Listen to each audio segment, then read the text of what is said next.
เนาะสวัสดีอีกตื่มเธอหนึ่งเช่นเคยเนาะต่อจากคลิปที่แล้วพวกเราได้นำเสนอเกี่ยวกับการคำนวณฝุ่นในการกินไรฝุ่นเนาะฝุ่นเดียวฝุ่นผสมซองถาดเนาะที่ผ่านมาวันนี้เนาะเราจะมาการนำใส่โปรแกรม Cloud Analysis ในเวอร์ชัน 1.1 นี้ในการคิดไล่ฝุ่นผสมครบ3ถาดว่าทั้งสามหมายความว่าเนาะจะมี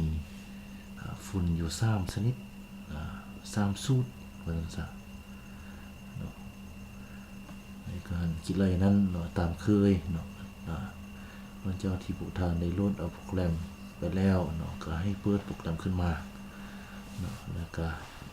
ทานได้ที่ยังบ่ได้โหลดก็คลิกเข้าค้นหาข้อมูลทางเว็บไซต์นี่เนาะแล้วก็ไปโหลดเอาเนาะสิมีชื่อจะมีว่าโปรแกรม Cloud Analysis เวอร์ชัน 1.1 เนาะซึ่งปัจจุบันนี้พวกเรากำลังพัฒนาไปเป็นเวอร์ชัน2.8 แล้วเนาะเช่นเคยเนาะเปิดขึ้นมาแล้วจะมีหน้าตาลักษณะนี้ก็ติ๊กเข้าความต้องการฝุ่นเคมีนี่เลยเนาะติ๊กเข้าไปเลยเนาะก็จะมีเมนูทูบาร์เนาะหรือว่าแท็บบันทึกคลิปนี่ให้เลือกเนาะเราจะเลือกการกินไรฝุ่นเดียวได้กินไรไปแล้วเนาะผสม2ถาดเนาะเราได้กินไรไปแล้ววันนี้เราจะมากินไรฝุ่นผสม3ถาดเนาะคลิกไปเลยจะมีหน้าต่างขึ้นมาให้เราตื่นหน้าต่างสังเกตเห็นว่าเนาะชุดนี้จะมีจำนวนฝุ่นเรียกว่าสูตรฝุ่นเรียกว่าสูตรปุ๋ยเนี่ยนะเนาะ3สูตรด้วยกันอัตราฝุ่นเนาะก็จะครบอยู่3สูตรด้วยกันอัตราฝุ่นเนาะเราก็มาเริ่มคิดไล่กันเลยเบื้องต้นเราก็มาเบื้องอัตราฝุ่นก่อนเนาะอัตราฝุ่นนักวิชาการเขาจะให้เฮามา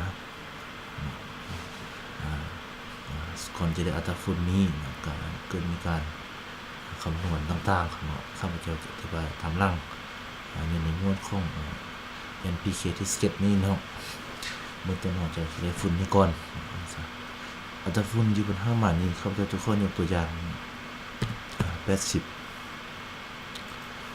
ตัวนี้10ตัวนี้จะเป็น40ส่วนสูตรฝุ่นเป็นตามท้องตลาดเพื่อกำหนดให้เฮามานี่จะมีอยู่46.0เนาะ18เนาะ46.0จากนั้นจะมีฝุ่น15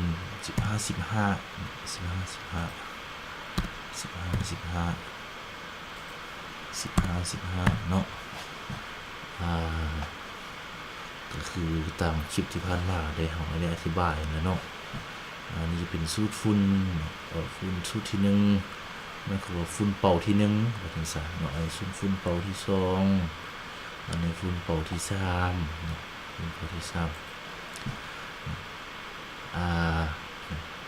จากนั้นเขาจะมากวดเบิ่งเนาะได้สูตรฝุ่นครบได้อัตราฝุ่นครบแล้วได้สูตรฝุ่นครบแล้วเขาจะมาเริ่มกันวิเคราะห์กันเลยว่าฝุ่นแต่ละสูตรนี้ทั้ง3เป่านี่นะเนาะ3เป่านี่นะ3เป่า3สูตรฝุ่นกันซะจะถึกเท่าไรกิโลเพื่อให้เราไปซื้อตามนั้นว่าซะวิเคราะห์เลยเนาะอันนี้จะเอามาเรียบร้อยเนาะสูตรฝุ่นสูตรที่1นี้จะถึกอยู่69.94 กิโลไล่เป็น70 กิโลเลย70 กิโลเลยสูตรฝุ่นสูตรที่2ก็คือสูตร18 46สูตรนี้จะถึกอยู่ 43.47 กิโลส่วนสูตรที่3ก็คือ266 กิโลหรือ267 กิโลเลยเนาะฝุ่น15นี้เนาะบางท่านหรือว่าบางนักวิชาการในการใส่ฝุ่นนั้น บางทีเขาเจ้าจะมีการกำหนดว่าเนาะสูตรฝุ่นสูตรที่1เนี่ยเนาะสูตรยูเรียเนี่ยเนาะก็จะมีการให้เฮาแบ่งใส่2เทื่อสิหาเนาะตามนำสการเมื่อ2เทื่อเฮาก็เอาค่าตัวเก่านี่มาหาใน2เนาะก็หาร2ก็เอาเป็น2เทื่อว่าจังซั่นในการใส่ที่1คือที่2จะมีวิธีการเขาเจ้าแนะนำว่าใส่ที่1อายุได้จากมือต่างๆหั่นเนาะเนาะก็เวลาโหนออกมาแล้วก็ไปซื้อฝุ่นตามนั้นเนาะเอาไปใส่ในท้องไร่ท้องนาเนาะหลังจากที่ว่าได้ปริมาณฝุ่นที่ต้องการแล้วเนาะแล้วต่อไปนี้เนาะหลังจากที่เราสามารถคิดไล่ฝุ่นได้ทั้ง3สูตรแล้วสูตรเดียวสูตรส้ม2ถาดแล้วสูตรบวกส้ม3ถาดแล้วนะข้าพเจ้าก็จิมา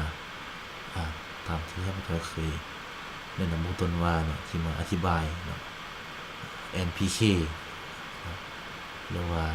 ฟูดสูตรดังกล่าวนี้ทราบไปแล้วมันให้อย่างเพิ่มอย่างต่างๆหั่นเนาะต่อไป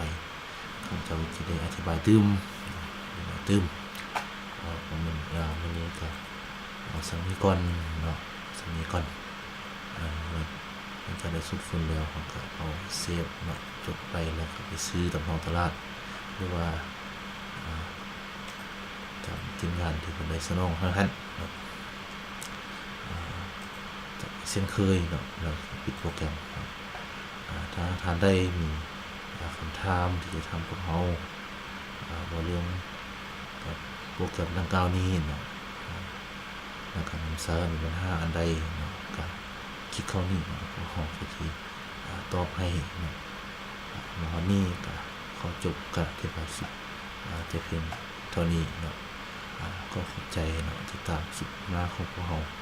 ในเนาะพวกเราที่คลิปหน้านี้เนาะพวกเราจะมาต่อในหมวดของต้องการนำพืชเนาะต้องการนำพืชความพืชต้องการนำแนวใดเหตุใดให้นำเพียงพอเนาะก็ขอจบเนาะ